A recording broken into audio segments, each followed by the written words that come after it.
Hello guys, അസ്സലാമു അലൈക്കും. Welcome to my channel Shaz vlogs. അപ്പോൾ നമ്മളിപ്പോൾ ഇന്ന് വൈകുന്നേരത്തേക്കുള്ള പണിയിലാണ് കേട്ടോ. വൈകുന്നേരത്തേക്കെന്ന് പറഞ്ഞാൽ രാത്രിയേക്കുള്ള ഫുഡ് ഉണ്ടാക്കുന്ന പണിയിലാണ്. ഇന്ന് നമുക്ക് ഒരു കൊല കിട്ടിയിട്ടുണ്ട്. കാണിച്ച പത്തു. ഇത് മന്നം കൊലയാണ് കേട്ടോ. ഇത് ഏകദേശം നമ്മളൊരു നേന്ത്രക്കായൻ്റെ ഒക്കെ ഒരു മോഡൽ തന്നെയാണ്. നേന്ത്രക്കായ റോബസ്റ്റ് പാൻറ്റിന് അടുത്ത് കാണിച്ച പത്തു. അപ്പോൾ ഇതാണ് കേട്ടോ മന്നങ്കായ്. ഇത് പുയ്ക്കാക്കിയാൽ നല്ല ടേസ്റ്റ് ഉണ്ടാവും. അപ്പോൾ ഞാൻ ഇതുമെന്ന് ഒരു പടലക്കായ് ചെത്തിയെടുക്കുന്നുണ്ട് കേട്ടോ, നമുക്ക് പുയ്ക്കാക്കാൻ വേണ്ടിയിട്ട്. അപ്പോൾ നമ്മളിത് എടുത്തിട്ടുണ്ട് കേട്ടോ, മന്നങ്കായ എടുത്തിട്ടുണ്ട്. ഇത്രയും എടുത്തിട്ടുണ്ട്. നമ്മൾ നോക്കിയിട്ട് ആവശ്യത്തിന് പുയ്ക്കാക്കാൻ എടുക്കും. അപ്പോൾ നമുക്കിത് മുറിച്ചിടാം. തോല് ചെത്തിയിട്ട് കുറച്ച് കനത്തിൽ മുറിച്ചിടാം. മന്നങ്കായൻ്റെ തോല് കളഞ്ഞിട്ട് ഈ സഞ്ചി തന്നെ ഇടുന്ന കേട്ടോ. ഈ ഒരു കവറിൽ തോല് സഞ്ചിയിലിടുക. അതാവുമ്പോൾ നമുക്ക് ഇതിൻ്റെ കറയൊന്നും ടൈൽസുമ്മലാവില്ല. ഞാൻ ആദ്യം കൈമേൽ കുറച്ച് വെളിച്ചെണ്ണ ആക്കി കേട്ടോ, കൈമേൽ കറയാമെന്ന്.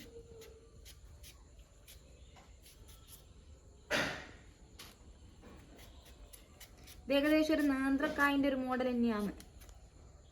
തോല് എത്തിയിട്ട് നമുക്ക് മുറിച്ചിടാം ഇത്. അപ്പോൾ ഇത്രയും കായാണ് കേട്ടോ നമ്മൾ എടുത്തത്. ഇത് ഏകദേശം ഒരു 10ഓളം ഉണ്ട് കായ്. ഇത് നമ്മളിങ്ങനെ ഇതുപോലെ നെടുക മുറിച്ചിട്ട് കനം കുറച്ച് അധികം കനം കുറച്ചല്ല, ഇങ്ങനെയാണ് മുറിച്ചിടുക. പോയിട്ട് ഉണ്ടാക്കുന്നത് ഞാനിങ്ങനെയാണ് മുറിച്ചിടുക. നിങ്ങളൊക്കെ ഇങ്ങനെയാണ് മുറിച്ചിടാൻ അറിയില്ല. ഇനി ഞാൻ ഈ കായ് കഴുകി എടുക്കുന്നുണ്ട് കേട്ടോ. 2-3 പ്രാവശ്യം കഴുകി എടുക്കണം. എന്താണെന്നാൽ അതിൻ്റെ കായിൻ്റെ കറ ഉണ്ടാവും. അതുകൊണ്ട് തന്നെ 2-3 പ്രാവശ്യം കഴുകി എടുക്കണം. കൈമേൽ വെളിച്ചെണ്ണ വരട്ടിയോണ്ട് തന്നെ കറിയൊന്നും അയക്കില്ല കേട്ടോ. ഇല്ലെങ്കിൽ കായ് മുറിച്ചിട്ടാൽ ഒരു കറുപ്പ് കളർ ഉണ്ടാവും കൈമേൽ. ഞാനിത് നല്ലോണം ഉരച്ച് കഴുകി എടുക്കുന്നുണ്ട് കേട്ടോ 2-3 പ്രാവശ്യം. ഇനി ഇത് നമുക്കൊരു കുക്കറിലേക്ക് മാറ്റിയിട്ട് കുറച്ച് മഞ്ഞൾപ്പൊടിയും ആവശ്യത്തിന് ഉപ്പും ചേർത്ത് നമുക്കിത് വേവിക്കാൻ വേണ്ടി വെക്കാം. ഇതിനധികം വേവൊന്നും ഇല്ല കേട്ടോ. ഒരു 2 വിസിലാകുമ്പോഴത്തേക്ക് ഈ മന്നങ്കായ് വെന്ത് കിട്ടും. അപ്പോൾ ഞാനത് വിസിൽ വരുന്ന സമയം കൊണ്ട് തന്നെ അതിനേക്കുള്ള തേങ്ങ ചിരകി എടുക്കുന്നുണ്ട്. ഒരു തേങ്ങയുടെ പകുതി തേങ്ങയാണ് കേട്ടോ എടുക്കുന്നത്. ആ സമയം കൊണ്ട് തന്നെ വിസിൽ വരുന്നുണ്ട്. 2 വിസിൽ, ഇല്ലെങ്കിൽ ഇത് അടിഞ്ഞ് അധികം വെന്ത് കലങ്ങിപ്പോവും. ഇതിൽ തേങ്ങയിലേക്ക് പച്ചമുളക്, വലിയുള്ളിനേക്കാൾ നല്ലത് ചെറിയ ഉള്ളിയാണ് കേട്ടോ, കുറച്ച് പെരിഞ്ചീരകം, ഇത്രയൊക്കെ മിക്സിയുടെ ജാറിലിട്ടിട്ട് അധികം അരയേണ്ട, കുറച്ച് വെള്ളം ഒഴിച്ചിട്ട് കുറച്ച് അരഞ്ഞാൽ മതി. അപ്പോൾ ഈ ഒരു കൺസിസ്റ്റൻസിയിലാണ് കേട്ടോ അത് അരച്ചെടുക്കേണ്ടത്. അരഞ്ഞിക്കോന്ന് വെച്ചാൽ അരഞ്ഞിക്ക്, ഇല്ലേന്ന് വെച്ചാൽ ഇല്ല.